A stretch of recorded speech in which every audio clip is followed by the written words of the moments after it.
Hello friends, welcome to online study kingdom. दोस्तों, जैसा कि आप चैनल पर देख रहे होंगे, आर के लिए हम लोग जो हिंदी का टेस्ट सीरीज है उसको कवर कर रहे हैं और अभी तक 3 टेस्ट जो है कवर किए जा चुके हैं।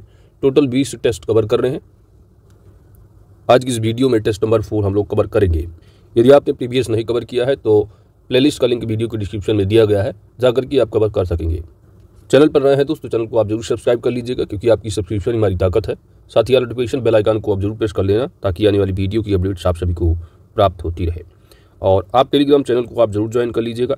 टेलीग्राम चैनल का ये लिंक दिया गया है, ऑनलाइन स्टडी किंगडम है। टाइप जैसे करेंगे सर्च बॉक्स में टेलीग्राम के लिंक आ जाएगा, वहाँ पर इसकी आपको PDF भी मिल जाएगी। तो आइए, पहला प्रश्न है कि सही वर्तनी वाले शब्द का चयन करें। सही वर्तनी, तो शुद्ध वर्तनी यहाँ पर किसकी है? पहला यहाँ पर दिया हुआ है विनती। यह शुद्ध वर्तनी है, इसका कोई अर्थ नहीं होगा। विनती यहाँ पर जो है वो सही वर्तनी बनेगी। क्या होगी? विनती। तो विनती जो है शुद्ध वर्तनी है। आकस्मिक दिया है, ये भी गलत होगा। शुद्ध वर्तनी होगा आकस्मिक। आकस्मिक जो है वो शुद्ध वर्तनी है।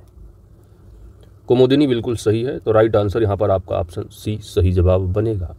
प्रदर्शनी लिखा हुआ है, गलत है। प्रदर्शनी होता है शुद्ध वर्तनी, प्रदर्शनी। अगला प्रश्न है कौन सी वर्तनी अशुद्ध है? तो यहाँ पर अशुद्ध वर्तनी की पहचान करनी है। पहला दिया हुआ है उद्विग्न। तो उद्विग्न ही क्या है? अशुद्ध वर्तनी है। इसकी शुद्ध वर्तनी होती है उद्विग्न। तो यहाँ पर आधा दा होगा और पूरा वाह होगा, और आधा गा और पूरा ना। बाकी कुंवर बिल्कुल सही है, सुधा सही है, जगत जननी सही है। तो राइट आंसर ऑप्शन है। अशुद्ध शुद्ध वर्तनी युग्म दिए गए हैं, यहाँ पर कौन सा युग्म जो है वो सही है? पहला लिखा है अशुद्ध वर्तनी, तो अशुद्ध वर्तनी आहार है। तो आहार यहाँ पर जो है बिल्कुल शुद्ध वर्तनी है ना। और अशुद्ध वर्तनी आहार लिखा है, तो ये क्या है? गलत है, आपका उल्टा लिखा है। अपनहुति और अपनहुति, तो यहाँ पर जो आधा ना है और पूरा हा पर छोटा उग मात्रा है, तो जबकि आधा हा होगा और पूरा ना होगा, तो ये वाला आपका सही है। ठीक है, ये शुद्ध वर्तनी है और ये अशुद्ध है, तो ये यहाँ पर आपका बिल्कुल सही लिखा है। ये सही मेल है, तो यहाँ पर ऑप्शन बी आपका राइट आंसर होगा। जबकि यहाँ पर केंद्रीकरण जो है ये शुद्ध वर्तनी है और केंद्रीयकरण ये अशुद्ध वर्तनी है। प्रेयस जो है ये अशुद्ध वर्तनी है और यह आपका शुद्ध वर्तनी है। तो यहाँ पर लिखा हुआ अशुद्ध वर्तनी के बारे, इसलिए आपका गलत है।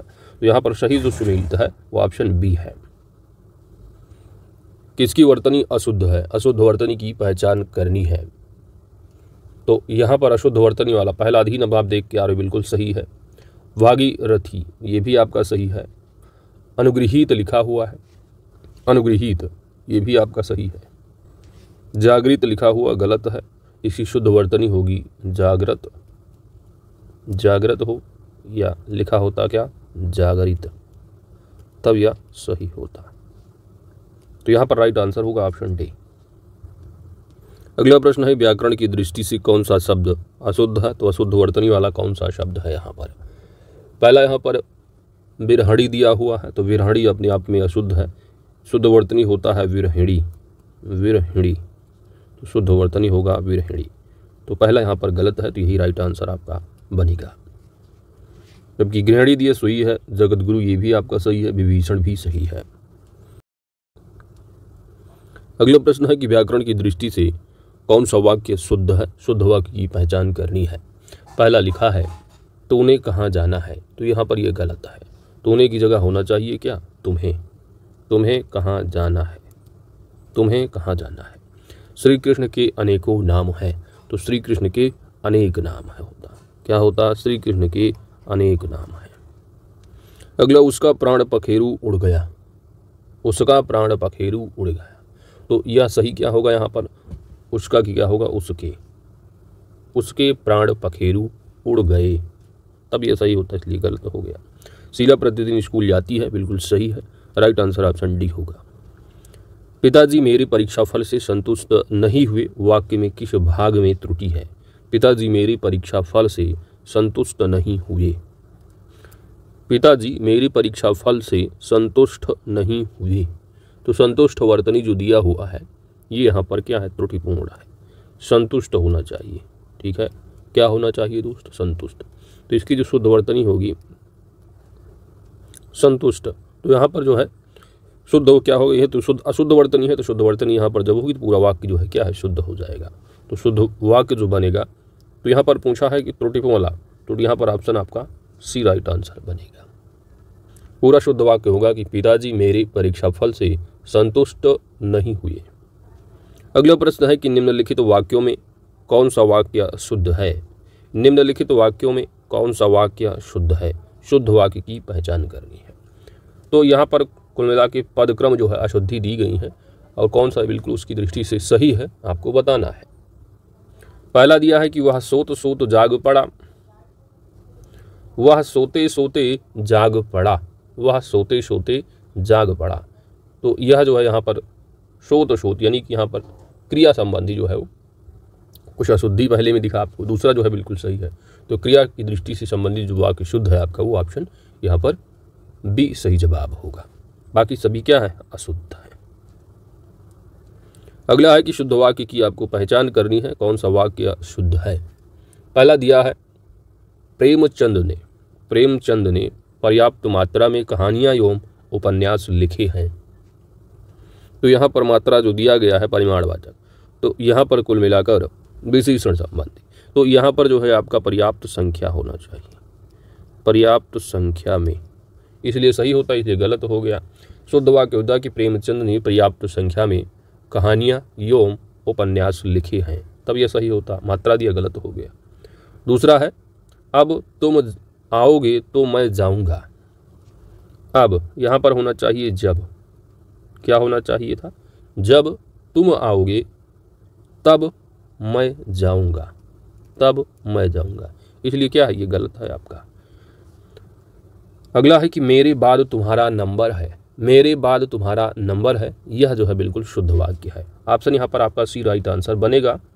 अगला है कि यद्यपि मैं आपका बहुत कृतज्ञ हूँ पर मैं आपका यह कार्य नहीं कर सकता हूँ।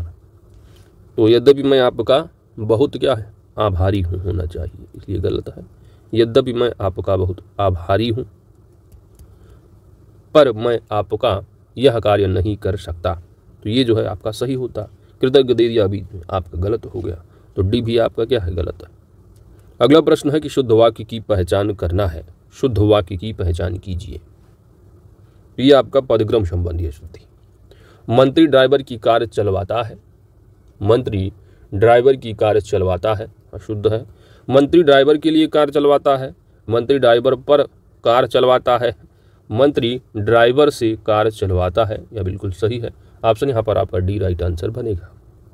तो शेष विकल्प में क्या दिए सब, कारक संबंधी अशुद्धि है ना, कर्ता ने कर्म को कर्म से। अगला प्रश्न, वाक्यांश के लिए एक शब्द दिए गए हैं, उनके बारे में बताना है कौन सा विकल्प गलत है। आदि से अंत तक, आदि से अंत तक अनंत दिया गया एक शब्द जो कि गलत होगा। आदि से अंत तक होगा आदोपांत, क्या होगा दोस्त, आदोपांत होगा। तो यहाँ पर जो पहला दिया है ये आपका क्या है, गलत है। और पूछा कौन सा सही नहीं है, तो यही आपका सही नहीं, ऑप्शन राइट आंसर बनेगा। समुद्र की आग वाक्यांश के लिए एक शब्द होगा बड़वा नल, जंगल की आग दावा नल होगा, पेट की जो आग है वो जठराग्नि है। तो यहाँ पर सभी सही है, ये यहाँ पर आपका राइट आंसर बनेगा जो कि सही विकल्प नहीं। अगला प्रश्न है कि हाथी की पीठ पर रखे जाने वाले आसन के लिए एक शब्द क्या है। हाथी की पीठ पर जो रखा जाने वाला आसन होता है उसको क्या कहा जाता है। राइट आंसर होगा यहाँ पर ऑप्शन सी, हौदा। क्या कहते हैं दोस्त, हौदा कहते हैं। वहीं पर जीन दिया है, तो जीन यानी कि घोड़े, घोड़े की पीठ पर, घोड़े की पीठ पर रखने की जो गद्दी होती है, घोड़े की पीठ पर रखने वाली जो गद्दी उसको जीन कहते हैं शब्द में। काठी दिया है, ये भी घोड़े आज की पीठ पर कसने की जो जीन होती है, जीन को जो कसा जाता है उसको कहा जाता है काठी। और अग्रगामी दिया है, यानी आगे की सोचने वाला, आगे की सोचने वाला अग्रसोची होगा। अगला प्रश्न, अनेक शब्दों के लिए एक शब्द दिया गया है और कौन सा यहाँ पर जो है गलत है आपको बताना है। पहला दिया है कि जो कम खर्च करने वाला हो, जो कम खर्च करने वाला हो, मितव्ययी होगा, बिल्कुल सही है। अगला है कि जो मनुष्यता से दूर हो, जो मनुष्यता से दूर हो, अमानवीय दिया है, कि होगा गलत। होता है अमानुषिक, क्या होगा, अमानुषिक होगा, अमानुषिक, इसलिए यहाँ पर जो है आपका बी आपका राइट आंसर बन जाएगा। यही क्या है? गलत विकल्प है। जिसका इलाज कठिन हो दुसाध्य होगा। जो इतिहास लिखे जाने के युग से पूर्व का हो प्राग ऐतिहासिक होगा। अगला प्रश्न है कि जो हमेशा रहने वाला है, जो हमेशा रहने वाला है, वाक्यांश के लिए एक शब्द क्या होगा? तो जो हमेशा रहने वाला है वाक्यांश के लिए एक शब्द होगा शाश्वत, सदैव रहने वाला, शाश्वत होगा। और 100% यानी कि 100 में 100, तो अगर 100 में 100 है तो क्या होगा? 100% होगा। अप्रतिहत लिखा हुआ है। अप्रतिहत यानी जिसे कोई रोक ना सके, जिसे कोई रोक ना सके, जिसे कोई रोक ना सके अप्रतिहत होगा। शूलपाण यानी जिसके हाथ में क्या है? शूल हो, जिसके हाथ में क्या है? शूल हो। क्या हो दोस्त? शूल हो, तो शूलपाण होगा। अगला है कि ना बहुत गर्म ना बहुत ठंडा, ना बहुत गर्म ना बहुत ठंडा कहलाता है। तो ना बहुत गर्म ना बहुत ठंडा वाक्यांश के लिए एक शब्द क्या होगा? राइट आंसर यहाँ पर बनेगा समशीतोष्ण। ऑप्शन यहाँ पर सी आपका राइट आंसर है। अगला प्रश्न है कि समस्त पृथ्वी से संबंध रखने वाला, समस्त पृथ्वी से संबंध रखने वाला वाक्यांश के लिए एक शब्द क्या होगा? यहाँ पर आपका राइट आंसर बनेगा ऑप्शन सी सार्वभौमिक। क्या होगा? समस्त पृथ्वी से संबंध रखने वाला सार्वभौमिक। सार्वकालिक दिया है तो सार्वकालिक यानी सभी कालों से संबंध रखने वाला सार्वकालिक होगा। सार्वदैशिक है तो सार्वकालिक यानी सभी कालों से संबंध रखने वाला। सार्वदैशिक है तो सभी देशों से संबंध रखने वाला, यानी सभी देशों से सार्वदैशिक होगा। सार्वजनीन है यानी जन यानी लोग, यानी सभी लोगों से संबंध रखने वाला सार्वजनीन होगा। अगला प्रश्न है कि पश्चिम और उत्तर दिशाओं के मध्यस्थ कोण वाक्यांश के लिए एक शब्द क्या होगा? उत्तर और पश्चिम दिशाओं के जो मध्यस्थ कोण है उसको क्या कहा जाता है? तो ये आप जानते हो, दिशा उत्तर हो गई, नीचे साउथ हो गया, ये आपका पार्ट पश्चिम हो गया और ये पूर्व हो गया। ये पूर्व है, ये पश्चिम है, ये उत्तर है और ये दक्षिण है। तो उत्तर और पूर्व जो कोण है, उत्तर और पूर्व का, ये आपका ईशान कोण होगा। क्या होगा दोस्त? ईशान कोण होगा। वास्तु साथ में है ना, जो घर वर बनवाते लोग कहते हैं ये देवताओं का कोण होगा, वास्तु कोण होगा आपका। तो वास्तु के हिसाब ये ईशान कोण हो गया आपका। और साथ ही जो आपका पूर्व और दक्षिण का होता है, पूर्व और दक्षिण का जो कोना है आपका, ये होता है जहाँ पर किचन वगैरह लोग बनाते हैं, आग्नेय कोण हो गया ये। ठीक है, मेहमान नवाजी के लिए घर का जो कोना होता है वो कहा जाता है कौन सा? ये होता है वायव्य कोण आपका, उत्तर और वायव्य, उत्तर और पश्चिम का। ये हो गया नैऋत्य कोण, ये हो गया नैऋत्य कोण आपका। कौन सा? पश्चिम और दक्षिण का। इन दोबारा स्वास्थ्य में कहते हैं इस कोण को बिल्कुल आप जो है भार बना कर रखिए, यहाँ पर बिल्कुल दाब होना चाहिए। तो ये हो गया, ये आपको याद रखना है। चारों कोण है, पश्चिम और उत्तर दिशाओं का पूछा गया था। तो पश्चिम और उत्तर दिशा का क्या होगा? तो पश्चिम और उत्तर का होगा क्या? वायव्य। क्या होगा? वायव्य। ऑप्शन यहाँ पर डी आपका राइट आंसर बनेगा। अगला प्रश्न है कि जो बात वर्णन से परे हो, जो बात वर्णन से परे हो वाक्यांश के लिए एक शब्द क्या है? जो बात वर्णन से परे हो यानी वर्णनातीत। ऑप्शन यहाँ पर आपका डी राइट आंसर बनेगा। तो जो बात वर्णन से परे हो वर्णनातीत होगा। जिसका आप वर्णन कर सकते हो, यानी वर्णन जो किया जा सके तो वर्णनीय होगा, वर्णन किया जा सके वर्णन होगा। वर्णित तो लिखा है यानी कि जिसका वर्णन जो है वो किया जा चुका है वर्णित तो होगा, और जिसका वर्णन ना किया जा सके वो होगा अवर्णनीय। अगला है कि जहाँ तक और जितना संभव हो, जहाँ तक और जितना संभव हो वाक्यांश के लिए एक शब्द क्या है? जहाँ तक और जितना संभव हो, राइट आंसर बटेगा यथासंभव। ऑप्शन यहाँ पर आपका डी राइट आंसर बनेगा। जहाँ तक और जितना संभव हो, यथासंभव। संभाव्य है यानी कि हो सकने योग्य है, तो हो सकने योग्य, हो सकने योग्य वाक्यांश के लिए एक होगा शब्द संभाव्य। संभावना यानी हो सकने का भाव होना, हो सकने का भाव होना संभावना होता है। संभवता यानी कि जो संभव हो सकता है, तो जो संभव हो सकता है कि वो होगा संभवता। तो यहाँ पर राइट आंसर होगा ऑप्शन डी यथासंभव। जहाँ तक और जितना संभव हो, यथासंभव। अगला प्रश्न है दोस्त कि जिसे किसी वस्तु की स्पृहा ना हो, जिसे किसी वस्तु की स्पृहा ना हो एक शब्द क्या होगा? तो वाक्यांश के लिए एक शब्द होगा निष्प्रिय। निष्प्रिय और निष्प्रिय, तो दोनों को दोनों जो है आयोग ने उत्तर माना है। ठीक है, तो यहाँ पर राइट आंसर बनेगा ऑप्शन डी, निष्प्रिय एवं निष्प्रिय दोनों। अगला प्रश्न है कि निम्नलिखित में से कौन सा एक विशेषण शब्द है।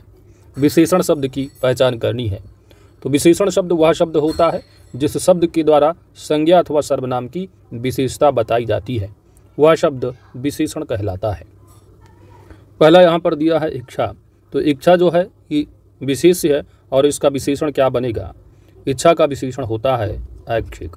क्या होता है, ऐच्छिक होगा विशेषण। इज्जत दिया है तो इज्जत विशेष्य है, इसका विशेषण होता है इज्जतदार। क्या होगा दोस्त, इज्जतदार। उद्विग्न, उद्विग्न एक विशेषण शब्द है और विशेष जो होता है वो होगा उद्वेग। क्या होगा, उद्वेग। उद्वेग जो है विशेषण होगा और उद्विग्न हो जाएगा विशेषण। ठीक है, तो उद्योग हो गया आपका विशेष और उद्विग्न हो गया विशेषण। पूछा है कौन सा एक शब्द विशेषण है, राइट आंसर ऑप्शन सी सही जवाब होगा। ज्योति जो शब्द है एक विशेष है, इसका विशेषण क्या होगा, ज्योतिषी। क्या होगा, ज्योतिषी। अगला प्रश्न है, वाक्य दिया गया है कि सरकार ने अंशतः प्रतिपूर्ति की है। अंशतः प्रतिपूर्ति की है, इस वाक्य में किस प्रकार के क्रिया विशेषण का प्रयोग हुआ है। किस प्रकार के क्रिया विशेषण का प्रयोग हुआ है। यहाँ पर आपका राइट आंसर बनेगा अंशतः, यानी परिमाणवाचक क्रिया है। ऑप्शन यहाँ पर आपका डी राइट आंसर बनेगा। तो अंशतः है यानी कि जो अनिश्चित परिमाणवाचक के अंतर्गत आता है। क्रिया विशेषण आप जानते हो, जिन शब्दों से क्रिया की विशेषता का पता चलता है उसको आप क्या कहोगे, क्रिया विशेषण। और क्रिया विशेषण का जो प्रायः प्रयोग है वो आपको क्रिया से तुरंत पहले प्रतिपूर्ति की, इससे तुरंत पहले अंशतः दिया है, तो तुरंत पहले जो है वो प्रयोग जो है आता है। और जो क्रिया विशेषण है वह एक अविकारी शब्द होता है। कैसा शब्द, अविकारी शब्द, यानी इसमें लिंग, वचन, कारक, काल आदि के कारण विकार पैदा नहीं होता है। अगला प्रश्न है, यहाँ पर वाक्य दिया है कि बारिश बहुत ज़्यादा हो रही है। बारिश बहुत ज़्यादा हो रही है, वाक्य में जो ज़्यादा यहाँ पर दिया गया है, ज़्यादा शब्द क्या है, तो हो रही है यानी क्रिया किस तरह की ज़्यादा, तो यहाँ पर आपका जो ज़्यादा है वो क्रिया विशेषण होगा। ऑप्शन यहाँ पर आपका डी राइट आंसर है। अगला प्रश्न है कि दूसरा लड़का कहाँ गया है। दूसरा लड़का कहाँ गया, वाक्य में दूसरा किस प्रकार का विशेषण है, पहला, दूसरा, तीसरा, ये आपको क्या लग रहा है, क्रम लग रहा है, तो यहाँ पर आपका क्रमवाचक विशेषण होगा। ऑप्शन यहाँ पर आपका सी राइट आंसर है।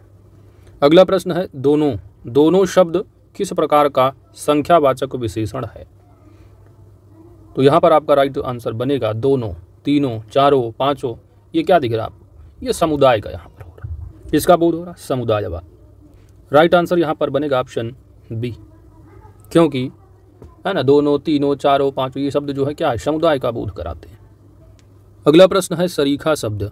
जो सरीखा शब्द है ना, ये कौन सा विशेषण है, सरीखा, तो सरीखा शब्द में गुणवाचक विशेषण है। ऑप्शन यहाँ पर बी आपका राइट आंसर होगा। नेक्स्ट अगला प्रश्न है, विशेषण की दृष्टि से सही युग्म की पहचान करनी है। विशेषण की दृष्टि से पहला यहाँ पर दिया है टोपी है, तो टोपी की विशेषता क्या है, काले है। काले लिखा है, होना चाहिए क्या, काली टोपी, तब ये सही होता, काली टोपी होता तब सही होता, इसलिए गलत हो गया। सुनहरी पत्ता दिया है, तो यहाँ पर जो है पत्ता के साथ जो विशेषण प्रयोग होगा वह यहाँ पर सुनहरी की जगह क्या होगा, सुनहरा, तो सुनहरा होता तब ये सही होता, इसलिए गलत हो गया। उड़ता हुआ चिड़िया है, तो उड़ता हुआ चिड़िया, यहाँ पर चिड़िया जो है इसके अनुसार जो लिंग है, तो लिंग के हिसाब से विशेषण जो है वो क्या है, परिवर्तित होगा। तो उड़ता हुआ की जगह क्या होना चाहिए था, उड़ती हुई चिड़िया। क्या होना चाहिए था दोस्त, उड़ती हुई चिड़िया, तब ये सही होता, इसलिए गलत हो गया। अगला है कि दुबला पतला। दुबला पतला, लड़का कैसा है, लड़के की विशेषता क्या है, दुबला पतला है, तो दुबला पतला यहाँ पर विशेषण हो गया और लड़का हो गया विशेष्य, तो यह विशेषण की दृष्टि से सही युग्म है। तो यहाँ पर आपका राइट आंसर ऑप्शन डी है। अगला प्रश्न है कि कौन सा शब्द विशेष्य है। विशेष्य शब्द की पहचान करनी है। घर है, तो घर क्या आपका, ये विशेष्य है, घर से हो जाता है घरेलू, तो घरेलू हो जाता आपका विशेषण। उपार्जित धन है ना, तो धन की भी उपार्जित, तो उपार्जित यानी उपार्जन होगा। उपार्जन क्या हो जाएगा, उपार्जन हो गया विशेष से और विशेषण हो गया उपार्जित। तो यहाँ विशेष से पूछा है तो घर विशेष से है और घरेलू विशेषण है, तो ऑप्शन यहाँ पर ही राइट आंसर होगा। चाक्षुष दिया हुआ है तो चक्षु का होता है, चक्षु जो होगा वह विशेष से होगा और उसका विशेषण चक्षु होगा।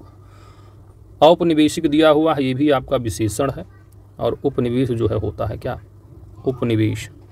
उपनिवेश हो गया विशेष से और औपनिवेशिक हो गया विशेषण। अगला प्रश्न है कि परिमाणवाचक क्रिया विशेषण का वाक्य होगा। परिमाणवाचक क्रिया विशेषण वाला जो वाक्य है उसकी पहचान करनी है।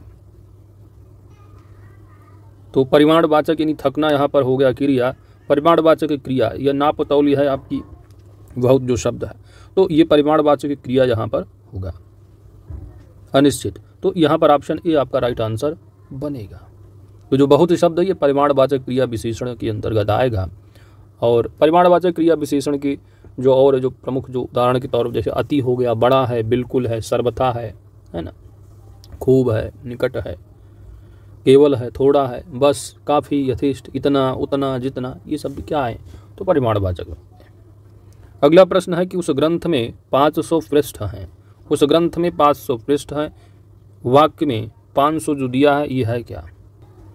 तो यहाँ पर उस जो होगा तो उस ग्रंथ में, तो यहाँ पर उस जो है सार्वनामिक विशेषण होगा। ग्रंथ विशेष से 500 पृष्ठ हैं तो ये आपका जो है संख्यावाचक विशेषण आएगा और यहाँ पर निश्चित संख्यावाचक विशेषण, तो यहाँ पर राइट आंसर बनेगा ऑप्शन डी। अगला प्रश्न है पर्यायवाची का। सिखी, सिखी जो शब्द है यह किसका पर्यायवाची है, सिखी। राइट आंसर यहाँ पर बनेगा ऑप्शन सी, मोर का पर्यायवाची है। सिखी के अन्य पर्यायवाची मोर होंगे, इसके अलावा मयूर हो जाता है, सारंग है, केकी इत्यादि। अगला प्रश्न है कि कौन सा शब्द शिव का पर्यायवाची नहीं है। शिव, तो शिव के यहाँ जो अर्थ होंगे, शिव के पर्यायवाची आप देखेंगे तो अंतक भी शिव का पर्यायवाची है, कामार भी है, सोमेश्वर है। विशिख जो है वो शिव का पर्यायवाची नहीं है। विशिख किसका है पर्यायवाची, विशिख है बाण का पर्यायवाची। किसका है दोस्त, बाण का पर्यायवाची। इसलिए राइट आंसर ऑप्शन यहाँ बी सही जवाब है। अगला प्रश्न नंबर 33 है, हरिण, हरिण जो शब्द है ये किसका पर्यायवाची है। हरिण शब्द मृगांक, सिंधुर का है, कुरंग का है या चंचला का है। तो चंचला आप जानते हो ये बिजली का है, किसका है दोस्त, बिजली का। मृगांक आप जानते हो ये चंद्रमा का पर्यायवाची हो जाता है। सिंधुर दिया है तो सिंधुर ये आप जानते हो ये हाथी का पर्यायवाची है। ये बच रहा आपका हरिण यानी कुरंग होगा, यानी हिरण की पर्यायवाची है ये सब, ठीक है। हिरण का होगा, हरिण हो गया, कुरंग हो गया, मृग है, सारंग है, कृष्णसार है, ये सब होंगे। अगला प्रश्न है हिमवान, क्या दोस्त, हिमवान। तो जो हिमवान है ये किसका पर्यायवाची है। तो हिम का जो पर्याय होगा वो क्या होगा, हिमवर्षा, हिम मानव, हिमाद्री। यहाँ पर आपका राइट आंसर बनेगा हिमवान यानी हिमालय के पर्यायवाची है और हिमालय का पर्यायवाची होगा हिमाद्री। यहाँ पर आपका राइट आंसर ऑप्शन डी है। तो हिमालय के पर्यायवाची हिमवान हो गया, हिमाद्री हो गया, हिमगिरी है, गिरिराज होगा, नगपति, नागेश इत्यादि। अगला प्रश्न है कि कौन सा शब्द हंस का पर्यायवाची है। हंस का पर्यायवाची शब्द आपको बताना है। यहाँ पर आपका राइट आंसर बनेगा ऑप्शन सी, मराल। हर सखा जो शब्द है ये किसका है, ये कुबेर का पर्यायवाची है। किसका है दोस्त, कुबेर का। भुजंग है तो आप जानते हो ये सांप का पर्यायवाची हो जाएगा। और मराल दिया हुआ है तो मराल आप जानते हो ये हंस का हो गया। और पंचबाण दिया हुआ है और पंचबाण किसका होगा, पंचबाण हो जाएगा आपका कामदेव का पर्यायवाची। ऑप्शन सी यहाँ राइट आंसर है। अगला है कि निम्नलिखित शब्दों में से कौन सा शब्द हनुमान का पर्यायवाची नहीं है। हनुमान का पर्यायवाची कौन सा नहीं है। तो हनुमान का पर्यायवाची पवनसुत होगा, कपीश्वर होगा। राम भक्त हनुमान का पर्यायवाची नहीं है। पवन कुमार होगा आपका। तो यहाँ पर राइट आंसर बनेगा ऑप्शन सी, ठीक है। तो हनुमान की पर्यायवाची जैसे कि पवनसुत, पवन पुत्र, कपीश्वर, पवन कुमार, महावीर, रामदूत है ना, राम भक्त रामदूत होगा। कपीस है, आंजनीय है, मारुति नंदन, केसरी नंदन, अंजन पुत्र, जितेंद्र, ये सभी क्या हो जाते हैं, हनुमान की पर्यायवाची। अगला प्रश्न है अभ्र का पर्यायवाची है। अभ्र, अभ्र का पर्यायवाची। तो अभ्र जो शब्द है ना एक तो आपका आकाश का होता है और दूसरा बादल का। तो आकाश एवं बादल दोनों का पर्यायवाची अभ्र, तो अभ्र का अर्थ होगा बादल और आकाश दोनों। अगला प्रश्न है उग्र शब्द का पर्यायवाची शब्द है। तो उग्र जो है यह पर्यायवाची शब्द है। तो यहाँ पर दिए गए हैं तीव्र, रौद्र, उदगंड, घोर, शिव, सूर्य, प्रचंड, क्रोधी। तो उग्र का पर्यायवाची यहाँ पर जो होगा उग्र, एक तो क्रोधी होगा और प्रचंड होगा। इसके अलावा उग्र का पर्यायवाची भयानक होता है। क्या होगा? भयानक। क्रूर भी उग्र का पर्यायवाची है। तेज हो जाता है पर्यायवाची उग्र का। या तीक्ष्ण, क्या? तीक्ष्ण। तो ये है पर्यायवाची उग्र के। तो राइट आंसर ऑप्शन डी। अगला प्रश्न है कि कौन सा शब्द कल्प वृक्ष का पर्यायवाची नहीं है? कल्प वृक्ष का पर्यायवाची कौन सा नहीं है? तो कल्प वृक्ष का पर्यायवाची यहाँ पर दिया हुआ है। सुरतरु भी होगा, पारिजात होता है, कल्पतरु होता है। इसके अलावा कल्प वृक्ष का पर्यायवाची देववृक्ष भी होता है। क्या होता है? देववृक्ष।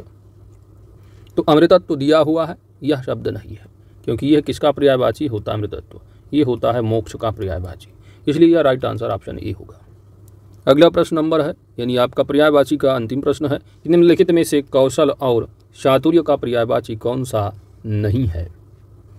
तो पटुता होगा, प्रवीणता है, दक्षता है, लेकिन सुरसरिता नहीं होगा। राइट आंसर ऑप्शन यहाँ पर आपका बी सही जवाब है। सुरसरिता है किसका? सिंपल सा गंगा का पर्यायवाची है। अगला प्रश्न है, रिक्त स्थान के लिए रेखांकित शब्द का उचित विकल्प चुनना है। तो संपन्न व्यक्ति डॉट डॉट यहाँ पर है कि व्यथा नहीं जान सकता। तो जो संपन्न व्यक्ति है वह विपन्न व्यक्ति की जो है विपन्न व्यक्ति की व्यथा नहीं जान सकता। तो संपन्न व्यक्ति विपन्न की व्यथा नहीं जान सकता है, क्योंकि संपन्न और विपन्न क्या है? एक दूसरे के विलोम है। संपन्न का अर्थ होता है अमीर व्यक्ति और विपन्न का मतलब गरीब व्यक्ति। तो अमीर व्यक्ति गरीब की व्यथा नहीं जान सकता है। तो राइट आंसर ऑप्शन डी। अगला विलोम है, अतीत का विलोम शब्द क्या होगा? अतीत का विलोम, अतीत का विलोम होगा भावी। ऑप्शन यहाँ पर आपका ही राइट आंसर बनेगा। अतीत का भावी होगा और गत का विलोम आप जानती हो आगत होता है। अगला प्रश्न है, ओजस्वी चेहरा। क्या दोस्त? ओजस्वी चेहरा, इसमें से ओजस्वी का विलोम क्या होगा? यानी चेहरे के हिसाब से आपको बताना। ओजस्वी चेहरा का उल्टा क्या होगा? ओजस्वी चेहरे का विलोम हो जाएगा कांतिहीन। ऑप्शन यहाँ पर आपका ही राइट आंसर बनेगा। इसका विलोम निस्तेज भी हो सकता है। ओजस्वी का क्या? निस्तेज। तो आपको ऑप्शन के हिसाब से चूज करना है। अगला प्रश्न है, अथ का विलोम आपको बताना है, और ये बहुत बार एग्जाम में पूछा गया है। और अथ का विलोम होता है इति। अथ का विलोम क्या होता है दोस्त? इति होता है। अथक का विलोम थक होगा, अथक का विलोम थक होगा। अति का विलोम अल्प होगा, अल्प। अगला प्रश्न यहाँ पर अर्जित का विलोम पूछा गया है, और अर्जित का विलोम क्या होगा? तो अर्जित का विलोम होता है प्रदत्त। ऑप्शन यहाँ पर आपका सी राइट आंसर है। त्याज्य दिया है विलोम, इसका आप जानते हो ग्राह्य होगा। क्या होगा? ग्राह्य विलोम। तो ग्राह्य का त्याज्य होगा, गृहीत है तो अर्पित होगा विलोम। क्या होगा? अर्पित। अगला प्रश्न है, विलोम शब्द युग्म दिए गए हैं, इनकी दृष्टि से कौन सा युग्म जो है वो सही है? कौन सा सही युग्म है? यहाँ पर पहला दिया है आवर्तक। आवर्तक का प्रवर्तक बताया गया है, तो आवर्तक का विलोम होता है अनावर्तक। क्या होगा दोस्त? अनावर्तक। तो पहला यहाँ पर गलत है, क्योंकि प्रवर्तक जो होगा इसका विलोम होगा अप्रवर्तक। क्या होगा? अप्रवर्तक। वृत्त अवृत यानी इसका विलोम जो होगा वह आवृत दिया हुआ है। क्या होगा? अनावृत। अनावृत होगा। तो ये भी आपका गलत रहा है। अगला है, प्रखर का विलोम मंद है, ये वही सही है। तो राइट आंसर ऑप्शन यहाँ पर आपका सी राइट आंसर बनेगा। प्रकर्षक का विलोम आकर्षक दिया हुआ है, तो ये गलत होगा, अपकर्षक होना चाहिए। प्रकर्षक का क्या होगा? अपकर्षक। अपकर्षक होगा। अगला प्रश्न यहाँ पर दिया है, अनंत शब्द है। अनंत का विलोम क्या होगा? अनंत शब्द का विलोम होता है अंत अथवा शांत। तो यहाँ पर आपका राइट आंसर बनेगा ऑप्शन बी। तो अंत होगा, या अनंत का विलोम छोटा सा वाला शांत होगा। तो अनंत या शांत। तो राइट आंसर ऑप्शन बी है। स्वतंत्र दिया हुआ है, अगर स्वतंत्र दिया होता तो स्वतंत्र का विलोम जो होता है वह परतंत्र होता है, परतंत्र। अगला दिया हुआ है इहलोक का पर्यायवाची आपको विलोम शब्द आपको बताना है। इहलोक, इहलोक शब्द का विलोम होगा परलोक। ऑप्शन यहाँ पर आपका बी राइट आंसर है। अगला प्रश्न यहाँ पर कृपण दिया हुआ है और कृपण शब्द का विलोम आपको बताना है। कृपण, तो कृपण का विलोम होगा दाता। ऑप्शन यहाँ डी राइट आंसर है। उदार का विलोम आप जानते हो अनुदार होगा। क्या होगा? अनुदार। अगला प्रश्न ऋजु, ऋजु का विलोम शब्द आपको बताना है। ऋजु का विलोम होता है वक्र। ऑप्शन यहाँ पर बी सी आपका राइट आंसर बनेगा। ऋजु क्या होगा? वक्र होगा। सरल दिया हुआ है तो सरल का विलोम जो है वो कठिन होगा, या अगर ऑप्शन में दिया है विलोम कुटिल भी हो सकता है। सीधा है तो उल्टा होगा। कैसा होगा? उल्टा विलोम। अगला प्रश्न आपका तद्भव तत्सम से संबंधित है। अमी का तत्सम रूप क्या होगा? तो अमी आप जानते हो तद्भव शब्द होता है। अमी या अमीय दोनों के दोनों जो है वो तद्भव शब्द है। तो अमी और अमी ये दोनों क्या है? अपने आप तद्भव शब्द है। इसका जो तत्सम होता है वो होता है अमृत। क्या होगा दोस्त? अमृत। तो अमी पूछा जाए, अमी आपका क्या है? तद्भव शब्द है। अमीय भी क्या है? तद्भव शब्द है। और इन दोनों का तत्सम होता है अमृत। Right answer option D. अगला यहाँ प्रश्न जो दिया है तद्भव तत्सम युग्म है। इन तद्भव तत्सम युग्म में सही कौन सा है आपको बताना है। पहला दिया हुआ है काष्ठ का काठ बताया गया है। तो काठ आप जानते हो ये तद्भव है ना कि तत्सम। तो यहाँ पर तद्भव तत्सम दिए गए हैं। ठीक है, तो यहाँ पर उल्टा लिखा गया है। तद्भव जो शब्द है वो काठ है और तत्सम कौन सा है? काष्ठ है। चूल्हा तद्भव शब्द है, बात बिल्कुल सही है। इसका चूल्हा का तत्सम होता है यहाँ पर चुल्ली लिया हुआ है तो चुल्ले होता है। क्या होता है दोस्त? चुल्ले। चुल्ले जो शब्द है तो चुल्ले होगा आपका यहाँ पर तत्सम। तो ये गलत है। दूसरा आंचल का अंचल दिया हुआ है तो आप जानते हो ये दोनों के दोनों जो शब्द है ये अपने आप में तत्सम है। ठीक है, तो आंचल चंद बिंदी है ऊपर, आंचल का होगा ये तद्भव है। इन दोनों का तत्सम बनता है, यानी इन आंचल का जो तत्सम होगा वो आंचल या अंचल ये दोनों हो सकता है। तो ये भी आपका गलत ही है। उबटन का ऊर्ध्वतन ये आपका बिल्कुल सही है। तो राइट आंसर ऑप्शन डी होगा। अगला प्रश्न दिया अटारी, अटारी का तत्सम रूप क्या होगा? अटारी तद्भव शब्द है और इसका तत्सम शब्द है अट्टालिका। ऑप्शन यहाँ पर आपका सी राइट आंसर है। अगला प्रश्न है कि कौन सा शब्द जो दिया यहाँ पर तत्सम नहीं है, तत्सम शब्द कौन सा नहीं है? पहला यहाँ पर दिया है गायक, तो गवैया का गायक है। यहाँ पर तत्सम शब्द की पहचान करनी है तो गवैया का गायक ये भी तत्सम है। नायक है, शावक है, तो ये सभी तत्सम है। उपखान जो है ये तत्सम शब्द नहीं है। राइट आंसर यहाँ पर बनेगा ऑप्शन डी। अगला प्रश्न दिया हुआ है डंडा, डंडा शब्द क्या है? तद्भव है, तत्सम है, या दोनों हो सकता है, ये केवल तत्सम शब्द है। तो डंडा शब्द है आपका यहाँ पर तद्भव। ऑप्शन यहाँ पर आपका ये राइट आंसर हो। और डंडा तद्भव और इसका तत्सम बनाओ तो ये तत्सम होता है दंड। क्या होगा? दंड। अगला प्रश्न यहाँ पर पलंग शब्द दिया हुआ है और पलंग शब्द जो कि तद्भव और इसका तत्सम क्या होगा? तो पलंग तद्भव है और इसका तत्सम होता है पर्यंक। ऑप्शन यहाँ पर आपका सी राइट आंसर है। निम्नलिखित शब्द जो दिए गए इनमें से तद्भव शब्द की पहचान करनी है कि तद्भव कौन सा शब्द है।